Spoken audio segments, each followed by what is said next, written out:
Lions club की जानिब से Lions speech and hearing centre शुरू किया गया है।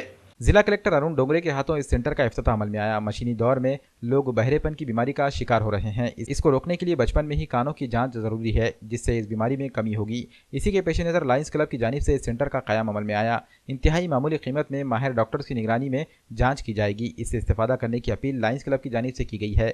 ये सेंटर वजीराबाद पर वाक़ बजाज अस्पताल के निज़द शुरू किया गया है। इस इफ्तिताही तकरीब में प्रिंसिपल डिस्ट्रिक्ट जज SG महरे, लायंस क्लब के सदर doctor Laxmikant Bajaj, secretary Rajesh Lotia, Hathway MCN के डायरेक्टर मोहम्मद अख्तर व दीगर मौजूद थे।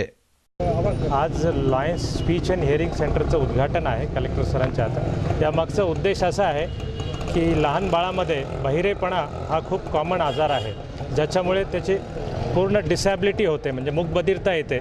ते आम्ही इथं लहान बाळाला 6 महिन्याच्या आत आम्ही ते टेस्टिंग करणार आणि पुढे त्याचं एकदा डायग्नोज झालं की त्याचं पूर्ण इलाज म्हणजे रिहॅबिलिटेशन करून त्याला कसं नॉर्मल करता येईल, हे आमचा आजचा उद्देश आहे। सेवा क्षेत्र में अग्रेसर लायंस का जो परिवार है, जो आँखों के वगैरह इलाज कर रहे हैं, दांत के कर रहे हैं, अब इसके साथ कान के छोटे बच्चों में जो मूक बधिर बच्चे होते हैं, अगर उनको जन्मते ही अगर ये एक नॉमिनल टेस्ट अगर लिया जाए तो उसको आगे भविष्य में बहुत बड़े इससे बचा सकते हैं। तो हर परिवार का ज़रूरत है कि जैसे देवी की लस वगैरह लेते हैं अपन, रुबेला वगैरह, उसी तरह अगर ये कान की एक छोटी सी टेस्ट करवा ले जन्म के साथ ही, तो आगे उसको बहुत बड़ा फ़ायदा हो सकता है और पहले क्योर हो जाता बच्चा। ये इसीलिए ये मेरे ख्याल से महाराष्ट्र में ये पहला ऐसा प्रोजेक्ट है कि जो बच्चों के लिए ये सुविधा यहाँ पर मुहैया करा रहा है, और लायंस क्लब ने ऐसे ही प्रोजेक्ट्स आगे बढ़ाने का और आह्वान किया है लोगों के साथ। और इसके साथ लोगों को ये है कि जन्मते ही साथ जैसे बाकी टेस्ट कराते हैं, इस टेस्ट को न कराकर जो आगे जो तकलीफ होती है उससे बचने के लिए